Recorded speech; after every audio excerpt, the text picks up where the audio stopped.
Hello friend, today I am discuss what is breast cancer. आज हम देखते हैं कि ब्रेस्ट कैंसर क्या होता है। Definition: breast cancer is a cancer that form in the cell of breast.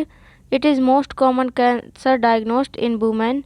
Breast cancer survival rates have increased and number of death has been declining due to many factors such as early detection and new approach, treatment and better understand of the disease. यानी कि जो breast cancer होता है वो breast की cell में अब normal growth होना, उसको हम कैंसर बोलते हैं। किसी भी जगह पे अगर सेल का अब नॉर्मल ग्रोथ हो रहा है तो उसको हम कैंसर ही बोलेंगे। It is most common diagnosed in women, और ये मोस्टली वुमेन्स को ही होता है।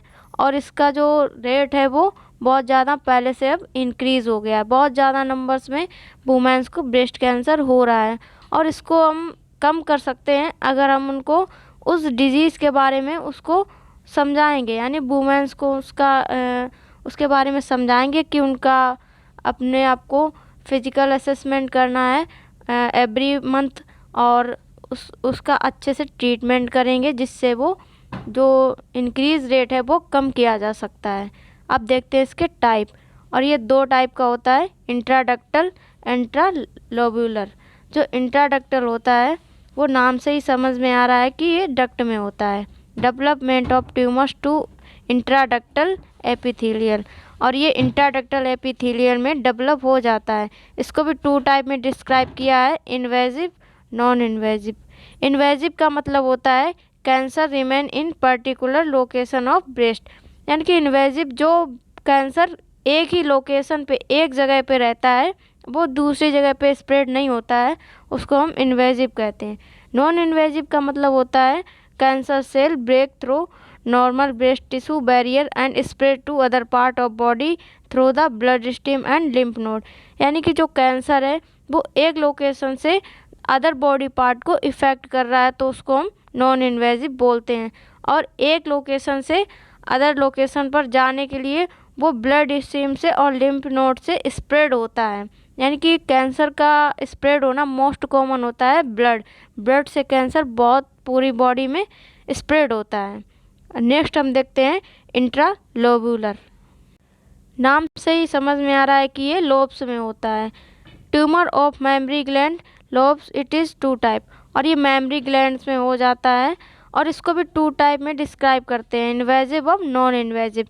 इन्वेजिव मैंने आपको बताया जो एक लोकेशन पे रहता है उसको हम इन्वेजिव बोलते हैं। नॉन इन्वेजिव जो एक लोकेशन से अदर बॉडी पार्ट को इफ़ेक्ट करता है उसको हम नॉन इन्वेजिव कहते हैं। इसके रिस्क फैक्टर क्या हैं, इसको किसको बहुत ज़्यादा चांस होता है होने का? Female about 45 years of more which है पॉजिटिव फैमिली हिस्ट्री, यानी कि फ़ीमेल अगर 45 ईयर्स से ज़्यादा हैं और उसकी फैमिली में किसी को ब्रेस्ट कैंसर हुआ है तो उसको चांस है कि उसको भी हो सकता है। लेट मेनोपॉज, यानी किसी का लेट मेनोपॉज होता है तो कहीं ना कहीं ये भी एक रिस्क फैक्टर है कैंसर का। अर्ली मेनोपॉज, यानी कि बहुत जल्दी मेनोपॉज होना भी ब्रेस्ट कैंसर का रिस्क फैक्टर है। ओबेसिटी आपको पता है बहुत सारी डिजीज़ हो जाती हैं ओबेसिटी से, जैसे कि हाइपोटेंशन, हाइपरटेंशन, डायबिटीज़, तो कहीं ना कहीं ओबेसिटी भी एक कैंसर का रिस्क फैक्टर है। अल्कोहल इंटेक, अगर वुमेन्स बहुत ज़्यादा अल्कोहल इंटेक करती हैं तो उनको चांस होता है कैंसर होने का। यूज ऑफ कॉन्ट्रासेप्टिव पिल्स, यानी कि जो वुमेन्स कॉन्ट्रासेप्टिव पिल्स उन्हें बोलते हैं जो वुमेन्स के हार्मोन लेवल को डिसबैलेंस कर देता है, तो उसको भी हमें नहीं यूज़ करना चाहिए।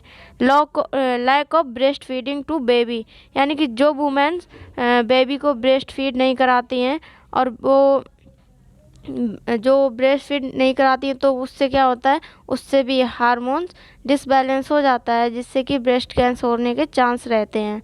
इंक्रीज एज, आपको बताया था कि 45 ईयर्स के बाद वुमेन्स को चांस होता है कि उनको ब्रेस्ट कैंसर हो सकता है।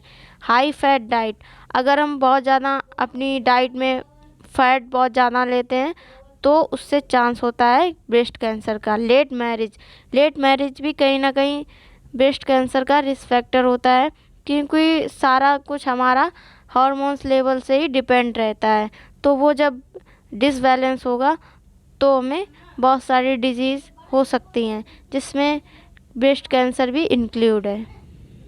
नेक्स्ट हम देखते हैं इसका कॉज। इसके कॉज क्या हैं? No actual cause but some are. इसका कोई एक्चुअल कॉज नहीं है, बट ये जो कॉज दिए गए ये ब्रेस्ट कैंसर में देखा गया है। ये सारे कॉज हैं जिससे ब्रेस्ट कैंसर हो जाता है। हेरिडिटी, यानी कि अगर किसी को फैमिली में हुआ है तो उसको आगे होने के चांस हो सकता है। केमिकल, यानी कि बहुत तरीके के हम जो ब्रांड यूज़ करते हैं ना, डीओ का, शैम्पू, किसी किसी में बहुत ज़्यादा केमिकल होता है जो हमारी स्किन को हार्म करता है। ओबेसिटी, हार्मोनल और रेडिएशन, ये सारे कॉज हैं ब्रेस्ट कैंसर के। अब हम देखते हैं इसके साइन और सिम्टम, यानी कि क्लिनिकल मैनिफेस्टेशन। अगर किसी को ब्रेस्ट कैंसर हो जाता है तो उसके क्या क्या उसमें साइन और सिम्टम दिखेंगे। मास, उसमें दिखेगा, ब्रेस्ट में मास दिखेगा, पेनलेस होगा। 45% mass are located in upper quadrant, यानी कि जो मास वो अपर क्वाड्रेंट में, यानी कि ब्रेस्ट के अपर क्वाड्रेंट में प्रेजेंट होगा। निप्पल डिस्चार्ज, और निप्पल डिस्चार्ज होगा, यानी कि उसमें ब्लड और सीरम कुछ भी डिस्चार्ज में हो सकता है। ब्रेस्ट असिमेट्री, और ब्रेस्ट का जो सिमेट्री जो यानी कि जो बराबर होना चाहिए ब्रेस्ट, वो नहीं होगा। ऑरेंज पील स्किन, और स्किन का कलर चेंज हो जाएगा। कैसा हो जाएगा? Orange peel skin. Dimpling of skin, और स्किन में जो ब्रेस्ट की स्किन है वहाँ पे पिटिंग फॉर्म हो जाएगी, यानी कि पिट जैसा बन जाएगा। निप्पल रिट्रैक्शन, इसका मतलब होता है कि जो निप्पल है वो टर्न हो जाएगा इनवर्ड, यानी कि अंदर की तरफ टर्न हो जाएगा, जिसको हम निप्पल रिट्रैक्शन बोलते हैं। लेट साइन, अगर और कभी कभी लेट साइन मतलब पेन देखा जाता है, अल्सरेशन हो सकता है, एडिमा, ये सारा कुछ देखा जाता है साइन और सिम्टम में। नेक्स्ट हम देखते हैं डायग्नोस्टिक इवेलुएशन, यानी कि इसके लिए हम क्या क्या डायग्नोस्ट कर सकते हैं। हम फिजिकल एग्जामिनेशन कर सकते हैं पेशेंट का।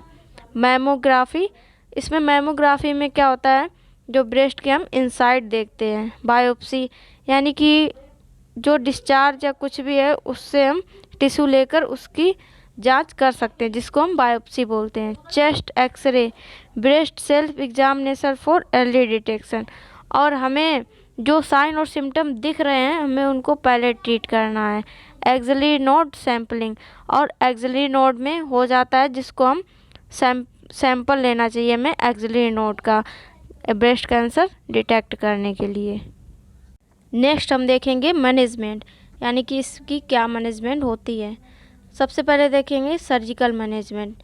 इसमें हम लम्पेक्टोमी कर सकते हैं, यानी कि surgical removal of breast lump, यानी कि जिस लोकेशन पे हुआ है उसको हम रिमूव कर देंगे, जिसको हम लम्पेक्टमी बोलते हैं।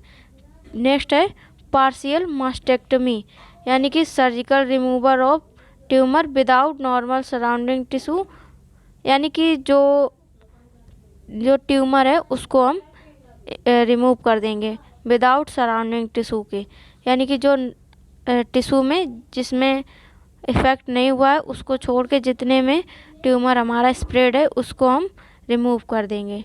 Total mastectomy, remove of entire breast, यानी कि इसमें हम पूरे ब्रेस्ट को रिमूव कर देंगे। मैनोप्लास्टी, रिकॉन्स्ट्रक्शन ऑफ ब्रेस्ट, और इसको हम दोबारा से ही ब्रेस्ट का शेप दे देंगे। Radical mastectomy, removal of entire breast, pectoral muscle और एक्सिलरी नोड। जो रेडिकल मास्टेक्टमी है इसमें ब्रेस्ट को निकाल सकते हैं और पेक्टोरल मसल को भी और एक्सिलरी नोड को, यानी कि जिसमें कैंसर का इफ़ेक्ट है उसको हम रिमूव कर देंगे। नेक्स्ट हम देखेंगे रेडिएशन थेरेपी, यानी कि कोई भी कैंसर होता है उसमें हम कीमो और रेडिएशन थेरेपी भी देते हैं। अब हम देखते हैं chemotherapy. The prevent of treatment of disease by the use of chemical substance, यानी कि इसको हम केमिकल सब्सटेंस यूज़ करके इसको हम ट्रीटमेंट कर सकते हैं।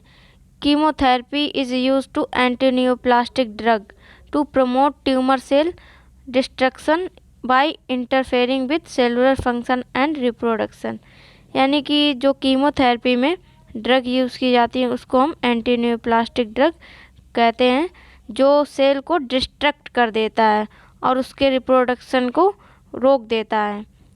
It include various chemotherapy agent and hormones, और इसमें बहुत सारे कीमोथेरेपी एजेंट यूज़ किए जाते हैं, जिसमें से आपको 2 मैंने दिया है, एल्कलाइटर्स, साइक्लोफॉस्फामाइड, एक ये ड्रग है कीमोथेरेपी की, एंटीबायोटिक ब्लियोमाइसिन, और ये सारे दोनों ड्रग कीमोथेरेपी में यूज़ की जाती हैं।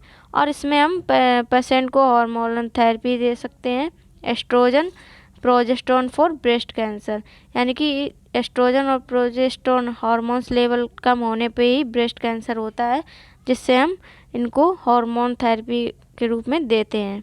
और इसमें इम्यूनोथेरेपी भी देते हैं to prevent treatment of disease using an agent that may modify the immuno response, और इसमें हम इम्यूनिटी प्रोवाइड करने के लिए इसको हम इम्यूनोथेरेपी दे सकते हैं। नेक्स्ट हमारा आता है नर्सिंग मैनेजमेंट। नर्सिंग मैनेजमेंट में देखेंगे अगर किसी पेशेंट को ब्रेस्ट कैंसर है तो नर्सिंग को क्या क्या परफॉर्मेंस करनी चाहिए। Avoid movement of affected part, यानी कि जो पार्ट अफेक्टेड है उसको हमें मूवमेंट नहीं करने देना है। अवॉइड हैवी वेट लिफ्टिंग, और हमें और पेशेंट को हमें हैवी लिफ्टिंग नहीं बोलना है, कोई भी भारी चीज़ नहीं उठाना है। Provide complete bed rest to the patient, और हमें उसको बेड रेस्ट करने के लिए ज़्यादा उसको मोटिवेट करना है कि उसको बेड रेस्ट से प्रिवेंट हो सकता है। वुंड केयर, और हमें जो भी डिस्चार्ज है उसको भी हमें बहुत अच्छे से प्रोटेक्ट करके रखना चाहिए।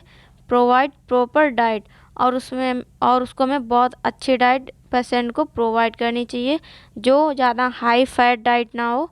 प्रोवाइड साइकोलॉजिकल सपोर्ट, और नर्स को पेशेंट को साइकोलॉजिकल सपोर्ट भी करना चाहिए, क्योंकि वो उस टाइम कैंसर से सफ़र कर रहा है तो उसको बहुत ज़्यादा टेंशन होती है, तो उसका हमें एंजाइटी भी रिड्यूस करना चाहिए बाय द काउंसलिंग, उसकी काउंसलिंग भी कर सकते हैं। और हेल्थ असेसमेंट, और उसका हमें प्रॉपर हेल्थ असेसमेंट करना होगा। नेक्स्ट हम देखते हैं डायग्नोसिस, यानी कि एग्ज़ाम में आपको डायग्नोस ज़रूर लिखने पड़ेंगे, तो आप फियर पे बना सकते हो, फियर और एंजाइटी पे, एक्यूट पेन पे, इम्पेयर्ड स्किन और इम्पेयर्ड फिजिकल मोबिलिटी। आप ये देख लीजिए और आपको ऐसे ही एग्ज़ाम में बनाना है। Thank you for watching my video, please subscribe my channel.